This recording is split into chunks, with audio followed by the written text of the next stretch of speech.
नमस्कार, आप देख रहे हैं देश का सवाल। मैं हूं आपके साथ रजत राकेश टंडन। कहते हैं लोकतंत्र में फैसला जनता के वोट से होता है, लेकिन भारतीय लोकतंत्र में अब एक नया ट्रेंड देखने को मिल रहा है, जहां पर वोटिंग के पहले और वोटिंग के बाद जनता को डराया, धमकाया और मारा भी जाता है। बंगाल से लेकर यूपी तक ऐसी घटनाएं सामने आ रही हैं। पश्चिम बंगाल में टीएमसी विधायक नरेंद्र चक्रवर्ती का एक वीडियो वायरल हो रहा है, जिसमें वो बीजेपी के वोटरों को धमकाते हुए नजर भी आ रहे हैं। अब अगर यूपी की बात करें तो बीजेपी का प्रचार करने के लिए बाबर की हत्या भी कर दी गई, जबकि बरेली में बीजेपी को वोट देने पर उज़्मा को पति ने घर से निकाल दिया और अब उसे 3 तलाक की धमकी भी दी जा रही है। वहीं अमेठी में एक मां को उसके बेटे और बहू इसलिए मार रहे हैं और घर से निकाल दिया है क्योंकि उन्होंने बीजेपी को वोट दिया था। सवाल बड़ा यह है कि आखिर इस तरीके की घटनाएं क्या इशारा कर रही हैं? क्या बीजेपी की जीत से विपक्षी पार्टियां बौखला गई हैं? आखिर बीजेपी की जीत का बदला जनता से क्यों लिया जा रहा है? बीजेपी को वोट देने पर आखिर जनता पर चोट क्यों की जा रही है? इन सारे सवालों पर हम अपने मेहमानों से बात करेंगे। आइए आपको सबसे पहले सुनाते हैं कि पश्चिम बंगाल में तृणमूल कांग्रेस के विधायक नरेंद्र चक्रवर्ती किस तरह से बीजेपी के खिलाफ वोटरों को धमकी दे रहे हैं। वीडियो देखिए। যারা কট্টর বিজেপি, যাদেরকে হারানো যাবে না, তাদেরকে চমকাতে হবে। বলবে আপনি যদি ভোট দিতে যান, আমরা ধরে নেব বিজেপি ভোট দেবেন। ভোটের পর আপনি কোথায় থাকবেন সেটা আপনার নিজের ইচ্ছে।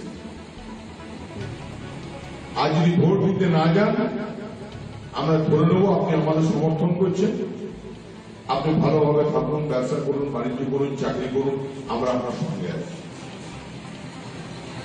ক্লিয়ার? बीजेपी ने कहा है कि इस किस्म की धमकियां टीएमसी की तालिबानी मानसिकता को दिखाती है। नहीं होगी अगर टीएमसी को हम तालिबानी मानसिकता कांग्रेस कहेंगे। ये मानसिकता कि आप घर से बाहर निकलकर वोट नहीं कर सकते हैं वरना आप बंगाल में जी नहीं सकेंगे, ये तालिबानी मानसिकता कांग्रेस पार्टी का ही हो सकता है, ये किसी और का विचारधारा नहीं हो सकता है। वहीं अमेठी में बीजेपी को वोट देने और बहू ने मिलकर मां की पिटाई की और उन्हें घर से निकाल दिया। आइए सुनते हैं उस मां की शिकायत क्या है। दादी क्या नाम है आपका? कहाँ की रहने वाली? क्या मामला है, क्या परेशानी है आपको? राजा का वोट देना, वही के बड़े आए, लड़का मारा था, बहू मारा था। अच्छा, ठाकुर के कहे आपने विधायक जी को, तिलोई विधायक जी को वोट किया था। इस वजह से आपकी बहू और लड़का आपको परेशान कर रहे हैं। लड़का आवा हमारे जन के जमीन लेना, तो कहीं चाची नहीं का वोट दे, राजा का वोट देना, तो वही के बड़े रहा नहीं। बीजेपी की जीत पर कुशीनगर में बाबर की हत्या कर दी गई। आइए सुनाते हैं बाबर के परिवार वालों का क्या कुछ कहना है।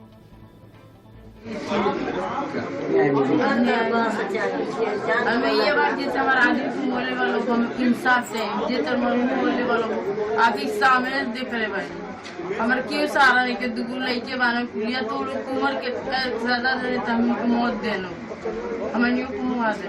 और ये जो हमारे भाई थे वो बीजेपी पार्टी के प्रचारक थे, यानी पीएन पाठक जी के मतलब जो कार्यकर्ता थे सर।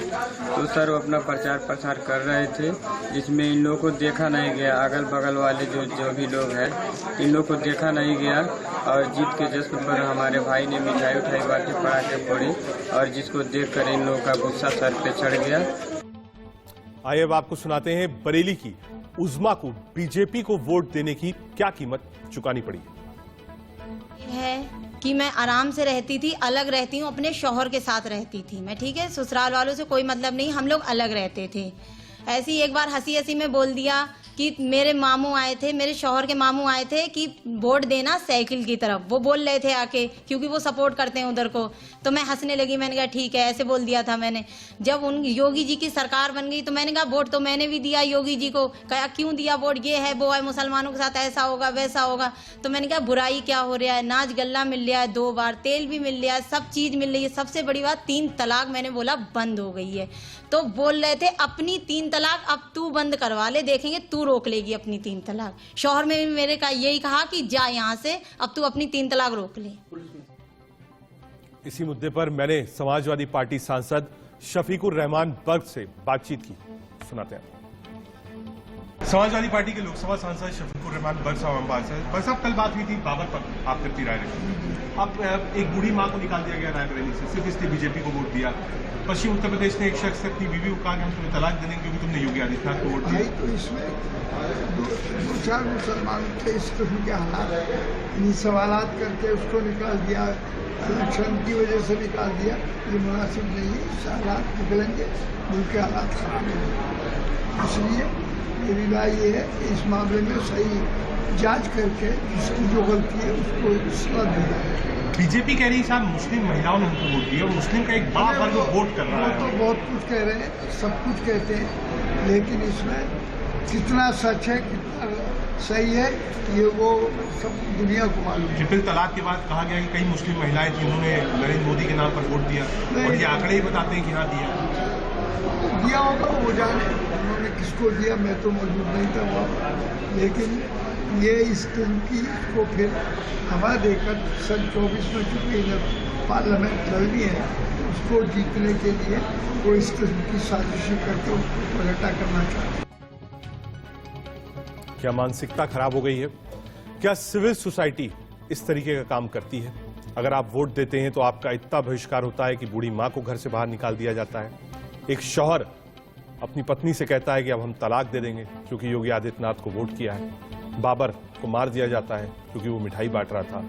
और पश्चिम बंगाल में कहा जाता है वोट नहीं दोगे तो देख लेंगे। आखिर कहां है, सोसाइटी कहां जा रही है, राजनीति की सूरत और सीरत कितनी बदल गई है, इसको समझने के लिए एक बड़ा पैनल हमारे साथ है। सीधे अपने पैनल के पास आपको लेकर चलते हैं। हमारे साथ सौरभ सिकदर जी हैं, प्रवक्ता भारतीय जनता पार्टी से, सुजाता मंडल जी हैं, प्रवक्ता टीएमसी की ओर से, राहुल लाल जी हैं हमारे साथ राजनीतिक विश्लेषक के रूप में, फराह फैज हैं जो कि वकील हैं, आलोक मेहता जी हैं एडिटोरियल डायरेक्टर हमारे। आप सभी का बहुत स्वागत है। आलोक सर, आपसे शुरू करते हैं। हमने कल भी बाबर के मुद्दे को लेकर एक अच्छी और सार्थक बहस करने की कोशिश की थी।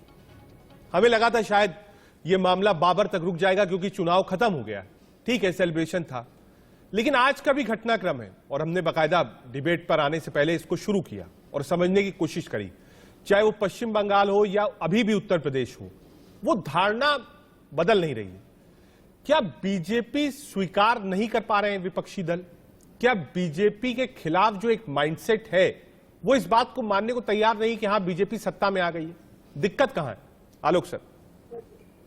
रजत जी, बहुत आपने सही मुद्दा उठाया। लोकतंत्र के लिए मुझे लगता है कि बहुत बड़ी आवश्यकता है मतलब विधायक जो दे रहे हैं। आसनसोल वहाँ भी चुनाव होने वाला है या इसके पहले या दूसरे राज्यों में भी चुनाव जिस तरह के होते रहे, उनमें जो धमकियों का इस्तेमाल यदि नेता करें, पार्टी के नेता करें, ममता दीदी ये कहें कि मेरे प्रदेश में घुस के दिखाओ, घुसने नहीं देंगे, किसी और प्रदेश में पंजाब में कहें कि नहीं उत्तर भारतीयों को नहीं घुसने देंगे, ये प्रवृत्ति ऊपर से शुरू हो रही है और इससे परिवारों में मतभिन्नता, आपके हमारे परिवारों में भी विचार की अंतर हो सकता है, लेकिन नफरत की विचारधारा नहीं हो सकती है कि तलाक दे दे। अच्छा, ये बिल्कुल लगातार हमने, रजत जी आप तो फील्ड में भी गए हैं, महिलाओं ने जिस तरह से भागीदारी की है, मुस्लिम महिलाओं ने की है, पता ऐसा नहीं कि सारी महिलाओं ने किया, लेकिन जिस तरह से उनकी भागीदारी और तलाक वाले मुद्दा या लोगों को मदद की मुद्दा जो पहले नहीं मिलता था, उनको अब समझ में आ रहा है। ठीक है आलोक सर, एक बार पैनल के पास चलते हैं, फिर एक्सपर्ट कमेंट के लिए आपके पास वापस आऊंगा। सुजाता मंडल जी हैं, टीएमसी स्पोक्स पर्सन। सुजाता जी, ये चक्रवर्ती जी विधायक आप ही के पार्टी के हैं, बाकायदा वीडियो है, मैं कुछ कोट नहीं कर रहा हूं, कोई मिसकोट नहीं कर रहा हूं। सुजाता जी, क्या दिखाता है, क्या दर्शाता है, कब तक ये चलता रहेगा पश्चिम बंगाल में? विधानसभा बवाल, वीरभूमि बवाल, रामपुर हाट बवाल, कोलकाता बवाल, और आप स्वयं विधायक भी कह रहे हैं वोट दे दो वरना खेला होवे। सुजाता जी,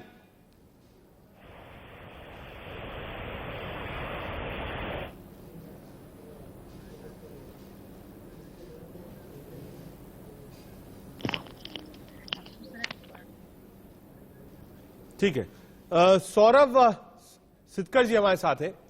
सौरभ जी, माइंडसेट कहां तक है? क्या अभी भी सत्ता आपने जीती है लेकिन दिल जीतने में क्या कोई कसर रह गई अभी भी? देखिए, सबसे पहले तो मैं यह स्पष्ट करना चाहता हूं कि TMC has been driven by one single women, वो ममता बनर्जी जी है। तो वो जिस सुर में बात करेंगे उसके सारे नेता, मंत्री, विधायक तो उसी को फॉलो करना होगा, नहीं तो नौकरी नहीं रहेगा। इसीलिए उसका एक वरिष्ठ मंत्री बोलता है कि अरे क्राइम नहीं होगा तो थाने का क्या जरूरत है, पुलिस रखने का क्या जरूरत है। तो ये विधायक जी, क्योंकि वहां पे अभी चुनाव हो रहा है, उपचुनाव हो रहा है, तो वहां पे उसका हार निश्चित है। तो इसीलिए उसी सुर में सुर मिलाते हुए बोल रहा है कि जो बीजेपी को वोट देंगे उसके साथ खेला होगा। लेकिन देखिए, जो उत्तर प्रदेश का जिक्र किया जा रहा था वहां सरकार हमारी है, उसके बावजूद भी बीजेपी को वोट देने के जुर्म में लोगों को धमकाया जा रहा है। और बंगाल में क्या हो रहा है? बंगाल में जहां मुख्यमंत्री जो पुलिस मंत्री खुद है, वो खुद ही ऐसे सुर तैयार करके दे रहा है कि उसी सुर में सब जो है सारे सीमा लांघते हुए। लेकिन क्यों है सौरभ जी? हम लोग दिल्ली में हैं, हम बंगाल नहीं गए। क्यों आपसे झूठ कहें कि साहब हम बंगाल में आए, ग्राउंड में गए? नहीं गए, जा पाए। इंडिया न्यूज की टीम है, लगातार रिपोर्ट कर रही है, मैं नहीं गया हूं। अब तो कोई चुनाव नहीं है, 24 का लोकसभा भी दूर है, अब इतना संघर्ष क्यों है? सर, यही तो सबसे गौर करने वाली बात है। जो राजनीतिक दल 213, 215 सीट का मैंडेट लेके आते हैं और क्या हो जाता है कि उसके 6 महीना के अंदर 108 का नगर निगम चुनाव होता है, 6 कॉर्पोरेशन का चुनाव होता है, किसी को वोट नहीं डालने दिया जाता है। मतलब जो लोगों का वोट मिलके उनको सत्ता में आए, ममता बनर्जी जी तीसरी बार मुख्यमंत्री बने, उसको अपने वोटरों पे, अपने जनगण पे भरोसा उठ गया कि किसी को वोट ही नहीं डालने दिया। तो इसका मतलब तो यही हुआ ना कि या तो वो चुनाव जो जीते थे वो मैंडेट में गड़बड़ी ठीक है, नहीं ठीक है। तो सुजाता जी के पास एक बार फिर चलते हैं। सुजाता जी, क्या हो रहा है बंगाल में?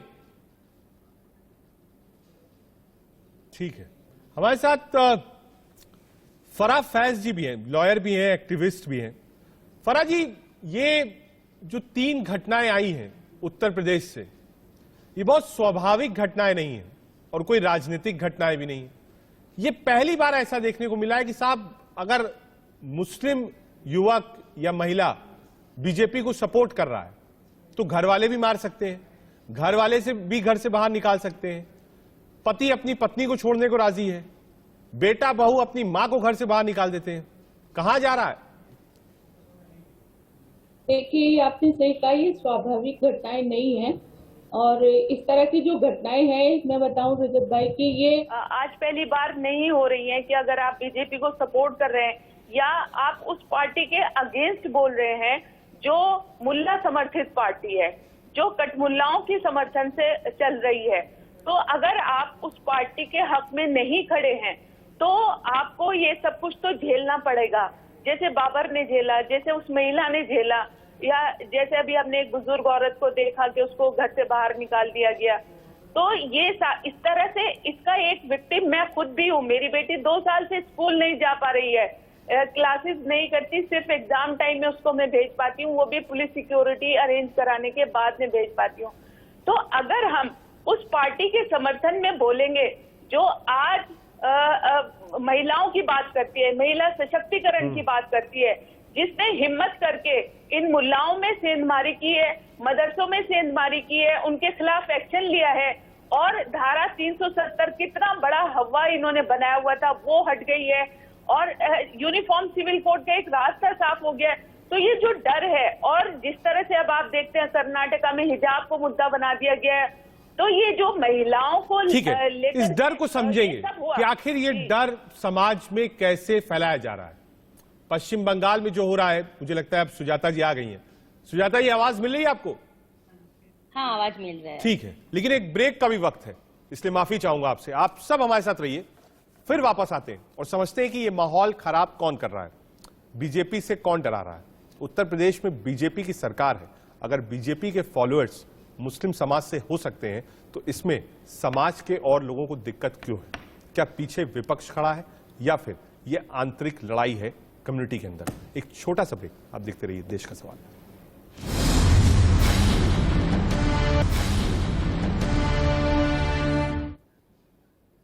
ब्रेक के बाद आपका स्वागत है। सीधे अपने पैनल की तरफ चलते हैं और सुजाता मंडल जी, आपसे ही शुरू करेंगे।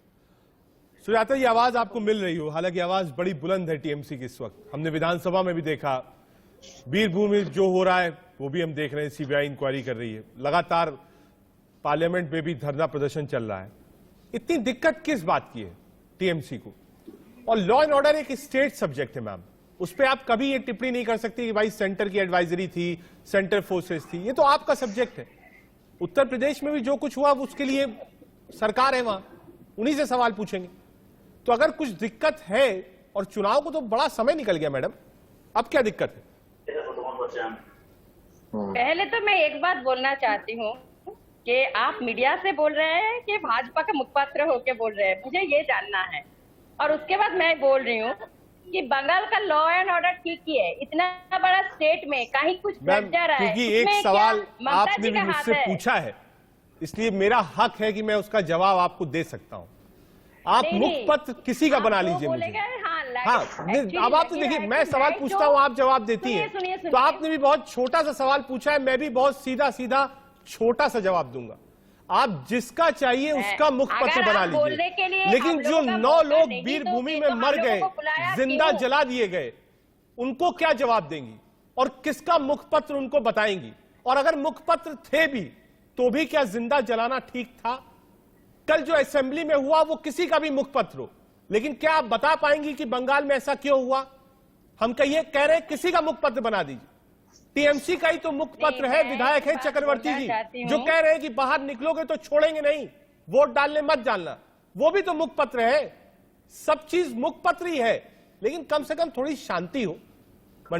सुजाता जी, मैं तो एक बात बोलना चाहती हूँ, अगर हमारे बोलने के टाइम भी आप बोलोगे तो हम लोगों का टीएमसी को बुलाने का सवाल नहीं है। मैम आपने मुझ पर एक सवाल उठाया था, मैंने उसका जवाब दे दिया। नहीं, बस तो वो आपका समय है और 1.5 मिनट तक है, कोई नहीं बोलेगा। आप मुखपत्र के हिसाब से बोलिए, टीएमसी के हिसाब से बोलिए, लेकिन ऐसा बोलिए जिसपे हमको विश्वास हो कि बंगाल शांत है। मैडम, आपका समय। देखिए, विश्वास करना ना करना वो आपका मन मर्जी है, वो हम लोगों का काम नहीं है किसी का विश्वास दिलाना। हम लोगों का काम है हमारा स्टेट को कैसे आगे ले जाए, इंसान को कैसे इंसानियत दे, ये हम लोगों का काम है। बाकी लोगों को विश्वास दिलाने का काम हम लोग ठेका नहीं रखे। तो मैं एक ही बात बोलना चाहती हूँ, देखिए रामपुर में जो घटना घटा है उसको लेके विरोधी एक लग रहा है एक मतलब पॉलिटिक्स करने का जगह मिल गया। देखिए, ये बहुत दुखद घटना है, ये सच में हम लोग कोई नहीं मान रहा है कि ये अच्छा हुआ। ये हम लोग बार बार बोल रहे हैं कि ये बहुत दुखद घटना है, जो लोग मर गया उन लोगों के ऊपर हम लोग भी बहुत अफसोस जता रहा है। और हमारा जो चीफ मिनिस्टर है ममता बनर्जी, वहां पे पहुंच के जो लोग क्रिमिनल है उन लोगों को पकड़वाया, और सबसे बड़ी बात जो लोग और भी है बाकी लोगों को भी पकड़ने के लिए सीट गठन किया, सीआईडी को भेजा, पुलिस प्रशासन है, सब है। लेकिन तब भी लग रहा है कि कुछ विरोधी लोग, जो लोग अभी पॉलिटिक्स करने का जगह मिल गया लग रहा है उन लोगों को, वो लोग ये खुचा के ये और भी ज्यादा देशलाई जला के, मचीस जला के बीस फैलने का काम कर रहा है। देखिए, बंगाल अगर उन लोगों का 20 फैलने का जगह है तो हम लोगों को बोलने का कुछ है नहीं। वो पहले गुजरात का 2002 में जो किया और बार बार जो कर रहा है उसको संभाले, उसके बाद ये बोले। मैं तभी एक बात बोले, कल जो विधानसभा में हुआ है आप लोग अच्छा तरह से देखेगा तो ये बीजेपी ने शुरू किया। ठीक है, बीजेपी का विधायक दो तर्क थे, मैं आपके दोनों तर्क मान लेता हूं। मारने के लिए आयोगे तो मैं छोड़ दूंगी क्या? सीबीआई जांच हो गई है, मैं आपके दोनों तर्क स्वीकार करता हूं, मुझे कोई आपत्ति नहीं।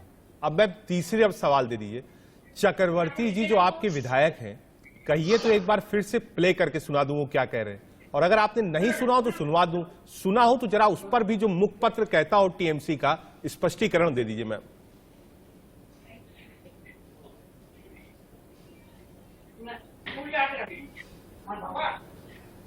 देखिए, मैं एक बात बोलना चाहती हूँ कि काल विधानसभा में जो हुआ है वो होने का काम है ही नहीं, लेकिन भाजपा का विधायक जैसे लग रहा है सत्ता में नहीं आने की वजह से वो लोग जैसे पागल हो रहे हैं, वो लोग जैसे हिंसालु हो गया, इसलिए वो विधानसभा को भी नहीं छोड़ रहा है। ये तो ठीक नहीं है।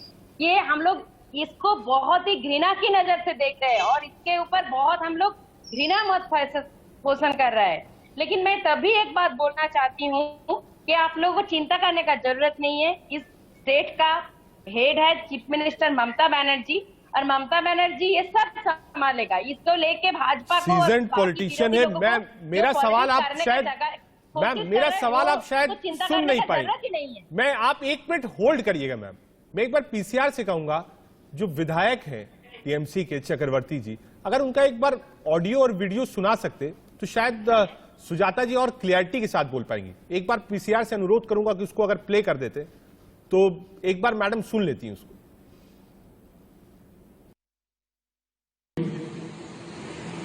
যাদেরকে হারানো যাবে না, তাদেরকে চমকাতে হবে।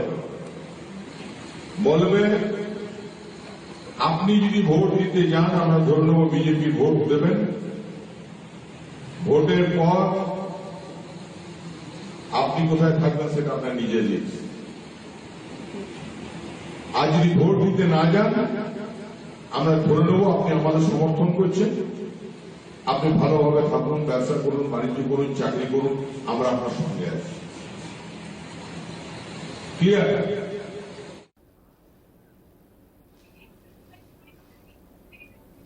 मैम सुना आपने, ऑडियो वीडियो दोनों है, कोई छेड़छाड़ हमने नहीं करी है।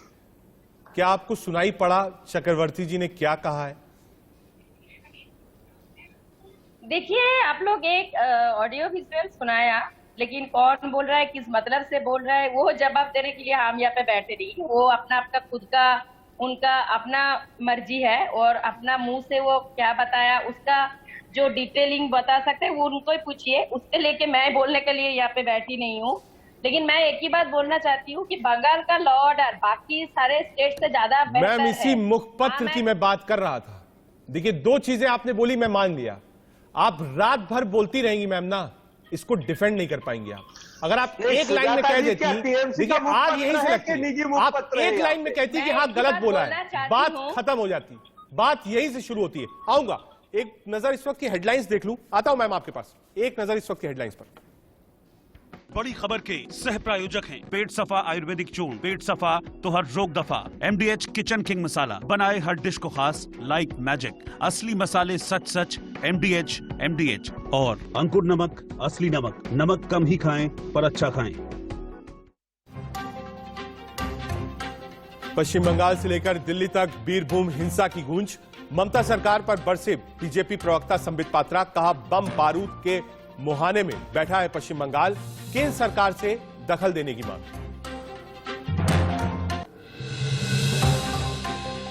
ममता बनर्जी के भतीजे अभिषेक बनर्जी की पत्नी की बड़ी मुसीबत, मनी लॉन्ड्रिंग केस में ईडी ने भेजा सम्मन, कल दिल्ली में हाजिर होने के आदेश। बाबर हत्याकांड पर पुलिस को मिली बड़ी सफलता, 4 नामजद आरोपियों को पुलिस ने किया गिरफ्तार। डीआईजी गोरखपुर के निर्देश पर 2 पुलिसकर्मियों पर गाज, एसएचओ को किया गया लाइन हाजिर। 50 साल पुराने सीमा विवाद पर असम मेघालय में समझौता, गृह मंत्री अमित शाह की मौजूदगी में हुआ समझौता। हेमंत बिस्व शर्मा और मेघालय के सीएम संगमा रहे मौजूद। सरकार पर संकट के बीच इमरान खान का फाइनल दांव, पंजाब में सहयोगी दल को सीएम का पद, लेकिन बहुमत के जुगाड़ में अब तक फेल।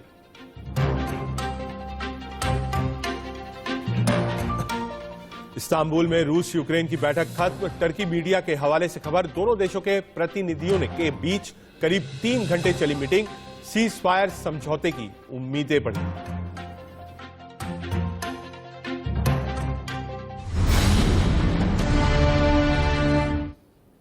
हेडलाइंस के बाद सीधे चलते हैं अपने पैनल की ओर।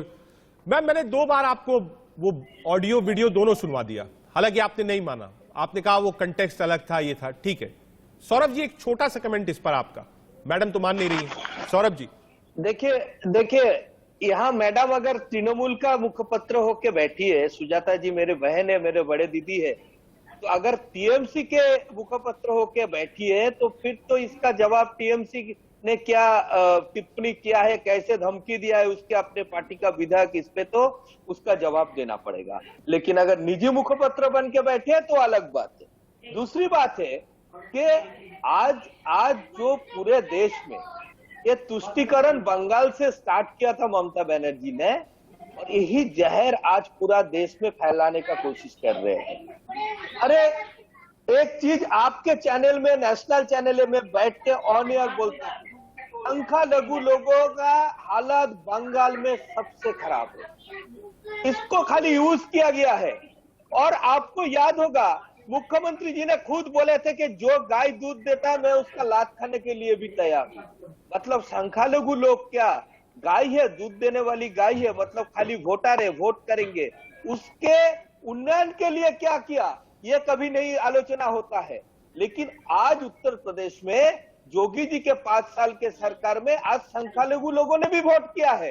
जो बहन अभी बोल रहे थे थोड़ी देर पहले कि हमने वोट किया है क्योंकि जोगी जी ने काम किया है, आज यही चीज बंगाल में करते तो बंगाल वासी के नाते हमको भी अच्छा लगता, पूरा बंगाल को भी अच्छा लगता। ठीक है, हमारे साथ राहुल लाल जी भी हैं, पॉलिटिकल एनालिस्ट हैं। राहुल, इतना विरोध क्यों? मैं कोई पक्षधर नहीं हूं, मैं तो सिर्फ ये जानना चाह रहा हूं भाई, बीजेपी को अगर किसी फैमिली ने, एक सदस्य ने वोट कर दिया, आइडियोलॉजिकल, उसकी विश लिस्ट पूरी हुई जो वो चाहता था सरकार से, तो इतना विरोध किस बात का है?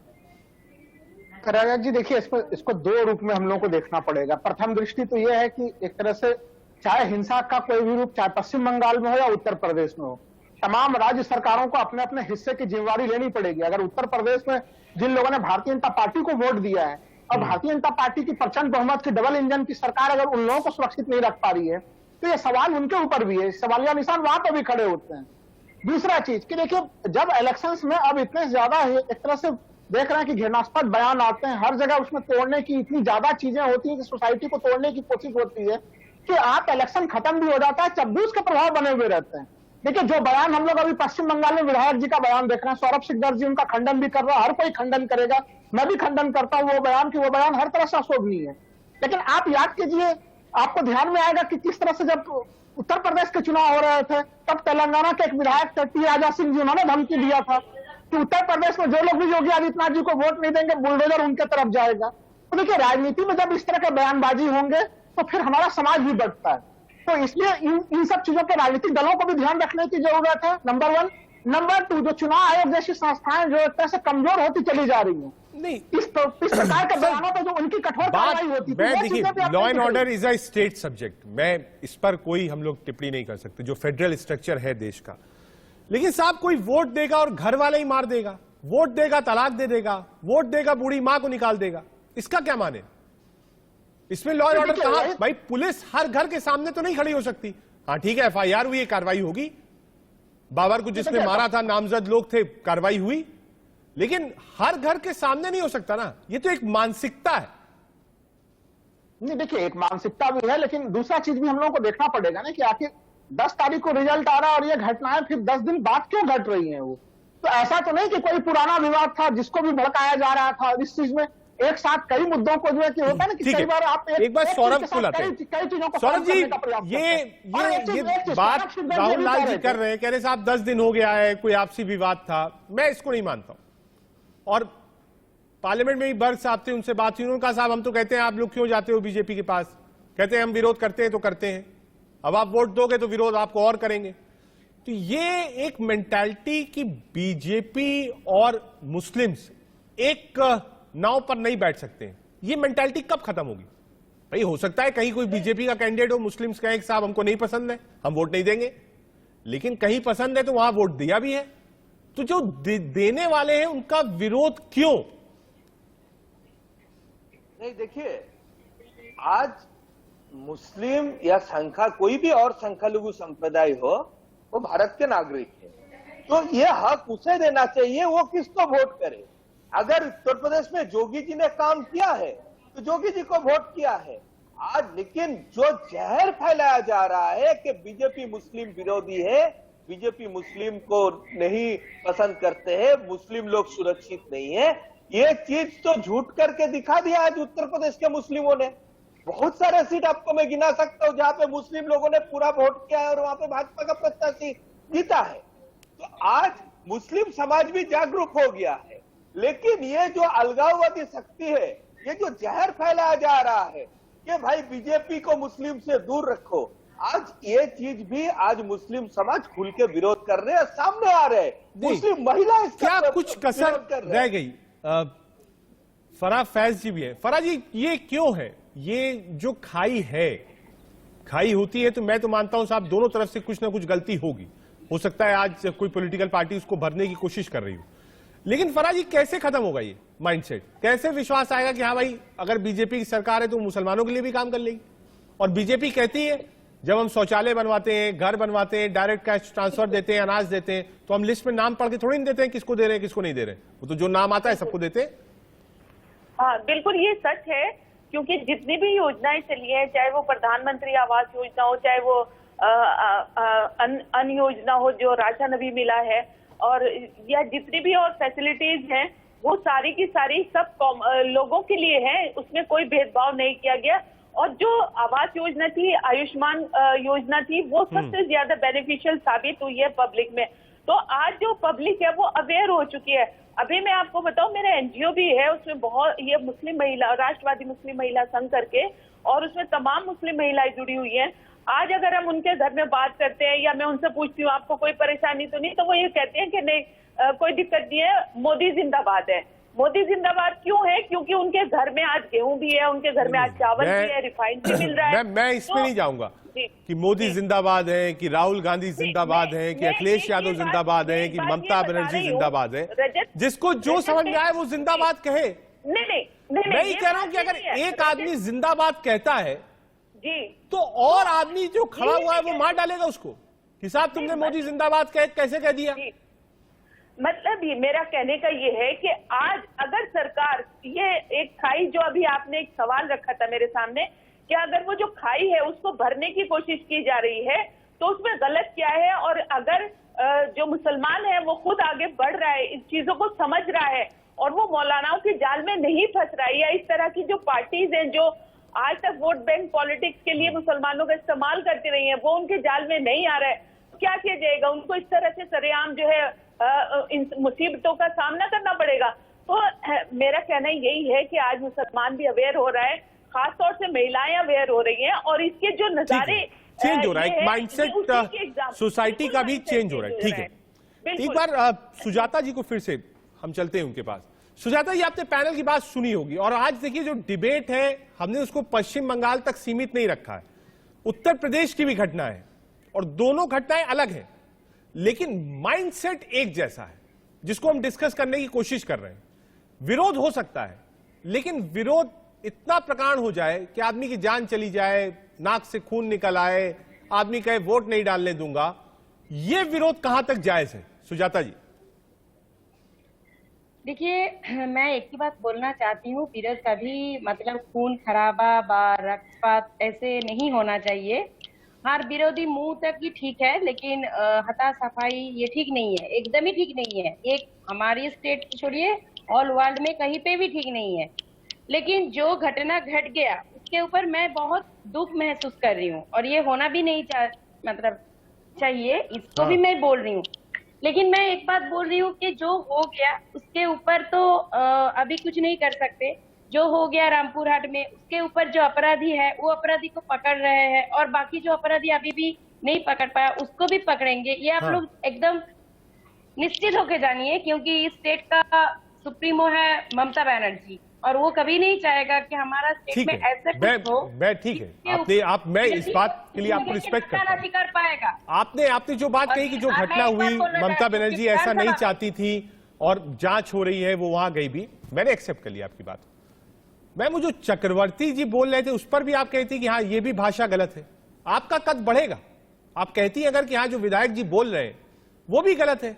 लोकतंत्र में कहां तक इसकी आजादी मिल जाएगी कि वोट नहीं डालने दूंगा? देखिए एक्चुअली मैं तो ये वहाँ पे प्रेजेंट नहीं था, तो आप जो बोल रहे हैं के बाद जो सुना रहे हैं, अगर सच में ऐसा कुछ बात हुआ है तो हाँ सच में ये होना नहीं चाहिए। ठीक है, यही होना चाहिए ना मैम। देखिए पॉलिटिकल पार्टीज है, आप लोग उनसे एसोसिएटेड है, प्रवक्ता है, सब कुछ है, लेकिन उसके साथ साथ आप सोसाइटी को भी रिप्रेजेंट करती हैं। अगर कोई चीज गलत है, अभी आपने कहा इस बात को कि हाँ वो गलत है, यही होना चाहिए। आप जब कहेंगी गलत है तो लोग जब देखेंगे कहेंगे हाँ साहब एक चीज गलत थी, सुजाता जी बैठी थी और उन्होंने माना कि गलत है।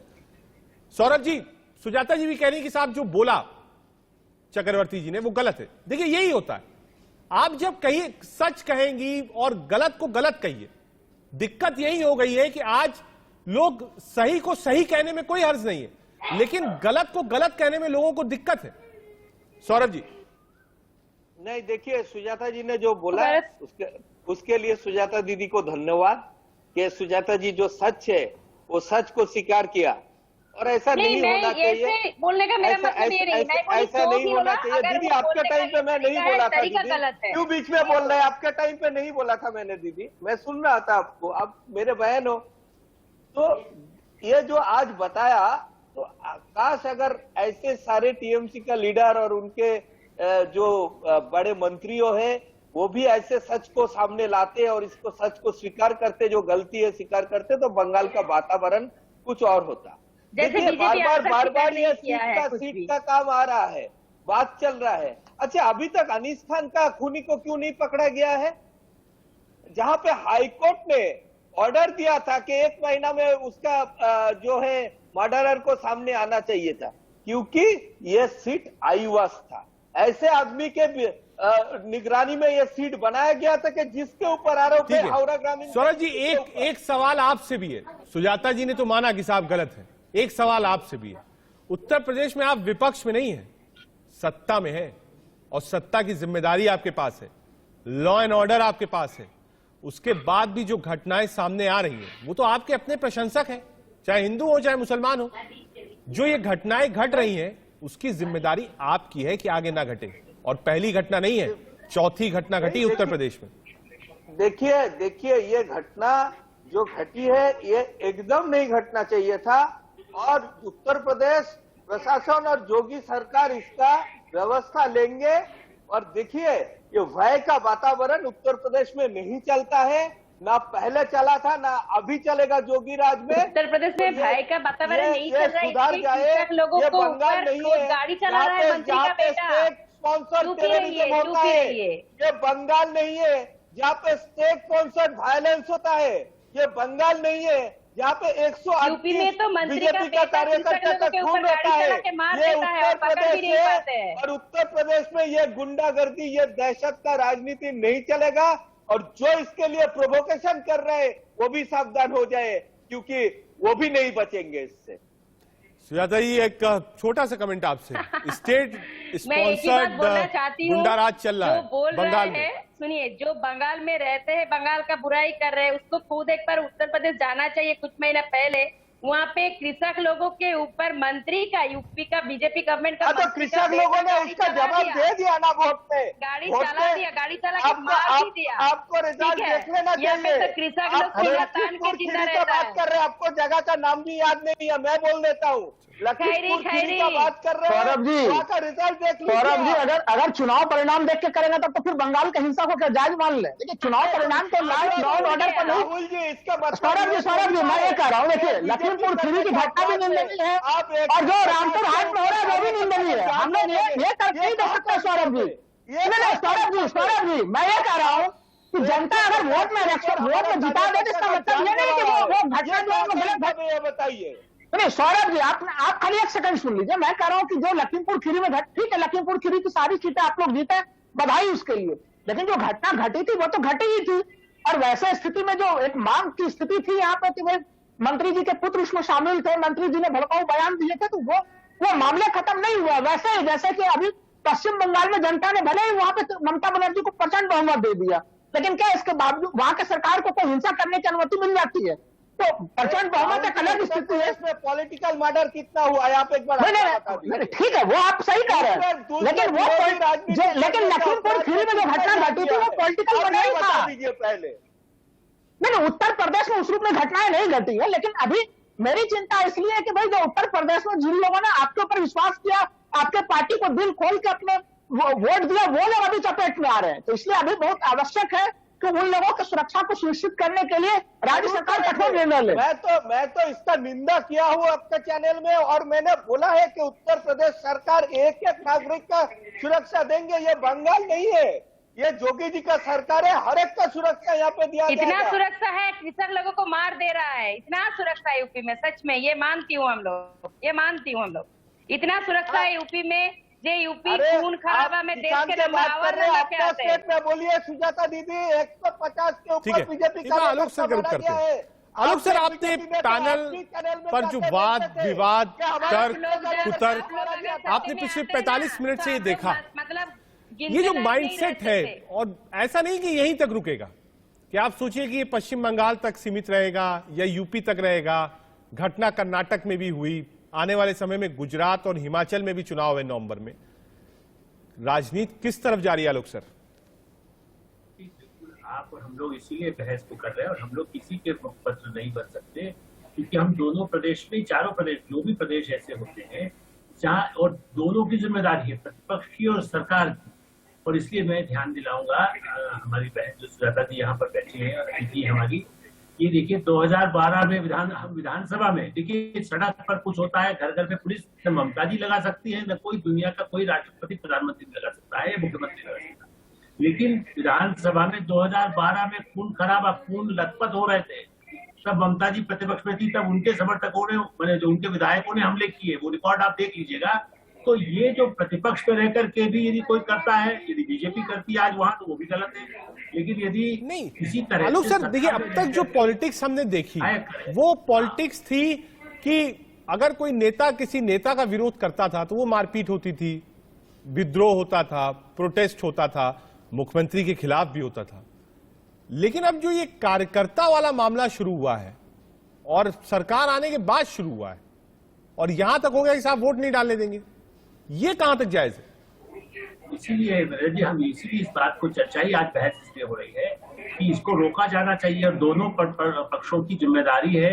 यदि ये मानसिकता को बढ़ाएंगे, समाज में नफरत होगी, तो विकास की धारा जो बह सकती है, जो हर समुदाय के लिए जरूरी है।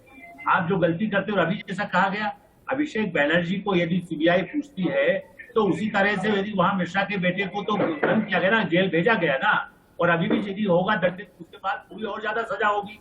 लालू यादव जेल में है ना, तो वो ज्यादा समय लगा। हम तो चाहते हैं कि ऐसे जो भी हो, चाहे वो लखीमपुर खीरी हो, चाहे बंगाल का क्षेत्र हो, लेकिन सवाल ये है कि क्या उनके बेटे को कर सकते हैं तो अखिलेश बैनर्जी के उनके भाई को नहीं किया जा सकता? यदि उनके भतीजा यदि गड़बड़ करता है, यदि वो निष्पक्ष, वो तो अदालत फैसला करेगी। लेकिन होता क्या है कि इसलिए सारा तनाव बढ़ रहा है क्योंकि किसी के परिवार को, यदि महाराष्ट्र में किसी के परिवार के सदस्य को कहा जाता है, इस पे कमेंट दे लेते हैं सुजाता जी का।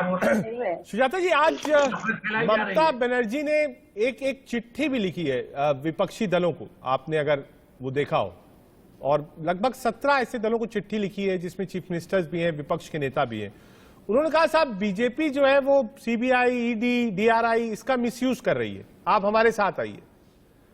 कई पॉलिटिकल दलों ने कहा कि जो रामपुर हाट की घटना है उस पर ममता बनर्जी फंस रही है सीबीआई में, इसलिए अब वो कह रही है विपक्ष मेरे साथ आ जाए, और विपक्ष कह रहा है अब हम ममता बनर्जी के साथ खड़े नहीं होंगे।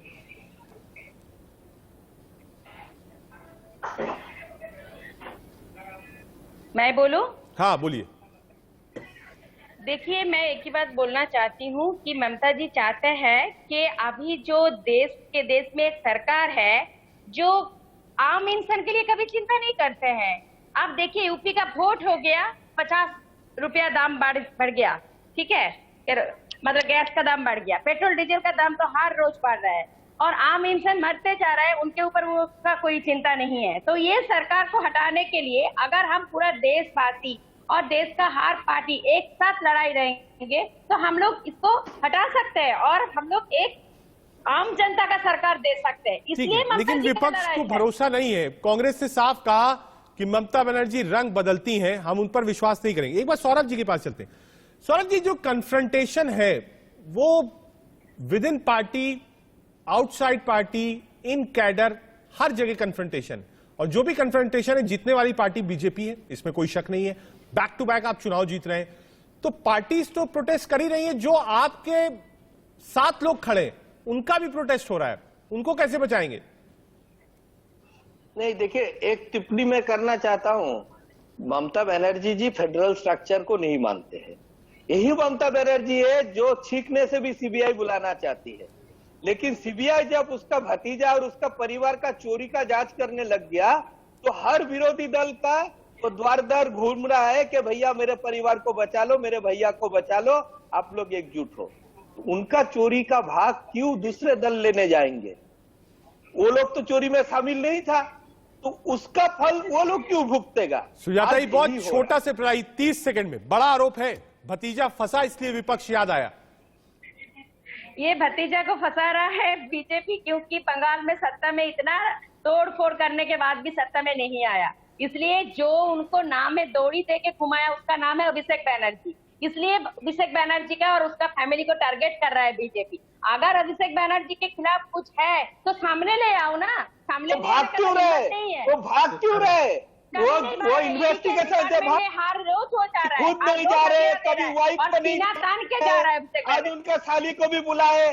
तो अगर कुछ नहीं है बहस लंबी है और बहस 24 तक की है। दरअसल यही राजनीति है, आदमी अपनी पक्ष से पीछे नहीं हटता। आप सब आए देश का सवाल में, आज वक्त की थोड़ी कमी है। बहुत शुक्रिया तमाम मेहमानों का शिरकत करने के लिए। देश का सवाल में हमने समझने की कोशिश करी कि क्या वाकई माइंडसेट चेंज हो रहा है। कोई अगर किसी पार्टी के लिए समर्थित होता है या वोट डालता है तो क्या उसके घर वाले भी उससे अलग हो सकते हैं? पहले ऐसी प्रथा नहीं थी, एक ही घर में 4-4 पार्टियों को वोट डलता था और लोग एक दूसरे को बताते भी नहीं थे। यहां तक कि मियां बीवी भी आपस में शेयर नहीं करते थे कि वोट किसको डाला है, कोई पूछता भी नहीं था। अब तो बताया भी जाता है और विरोध भी होता है। ये माइंडसेट किसका दिया? देश का सवाल में आज के लिए इतना ही। देश और दुनिया की बाकी खबरों के लिए आप देखते रहिए।